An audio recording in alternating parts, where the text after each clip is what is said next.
So this is our pal Henda. It is an occasional feed. I haven't done much reading on it, but the tortoises seem to like it. It is prone to a mold if it's growing in rocks. So I usually pick it early, because usually by around August, it gets a mold to it. And I don't know. I don't think it'd be good for a tortoise to eat moldy food. I don't think you or I should be eating moldy food. I'm just doing a yard forage, a yard tidy up. I don't use chemicals in my yard. I don't use fertilizers besides dog pee. So this year I'm just drying out and picking. Everything will be going into the window screen where I dry things out in the sun naturally. Once weeds are crunchy, you can store them in a paper bag. Storing them in a paper bag helps eliminate any moisture you may possibly have left and just stores them extra long.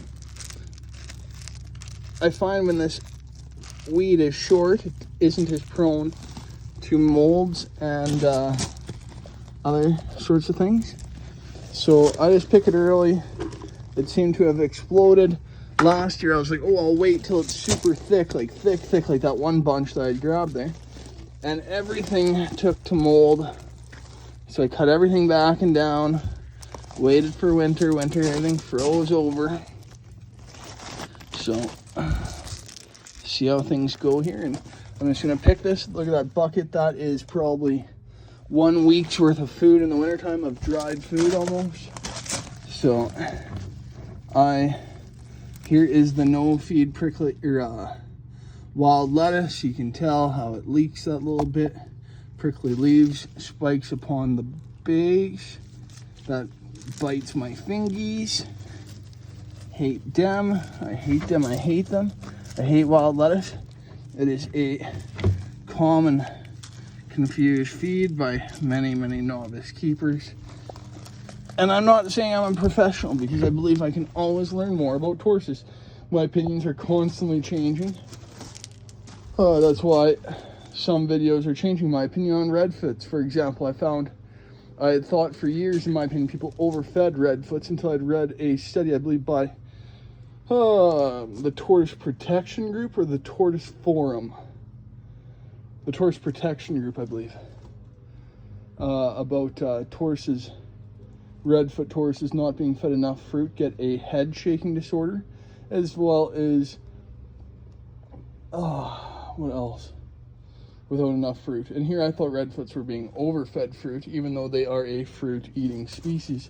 I just found that they were being overfed fruit by the pictures of the internet. But here we are picking up weeds, because I just have Hermans, and them and alongside spur thighs and Greek tortoises, Mediterranean tortoises, Horsefields, Russians, what else?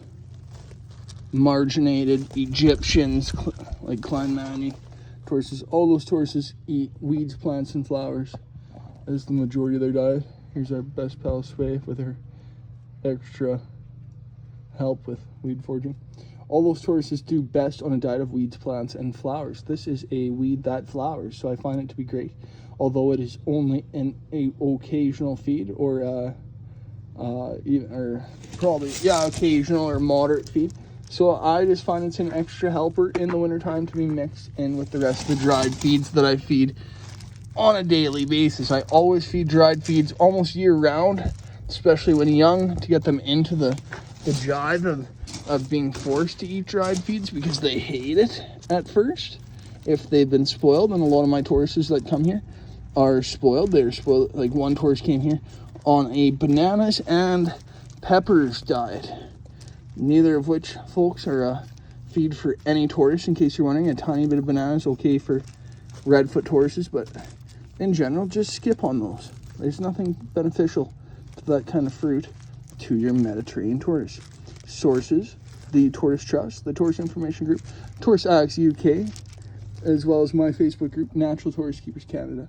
So if any of those things enthuse you, be sure to check them out. Your pal Hobson Scotch here, signing out.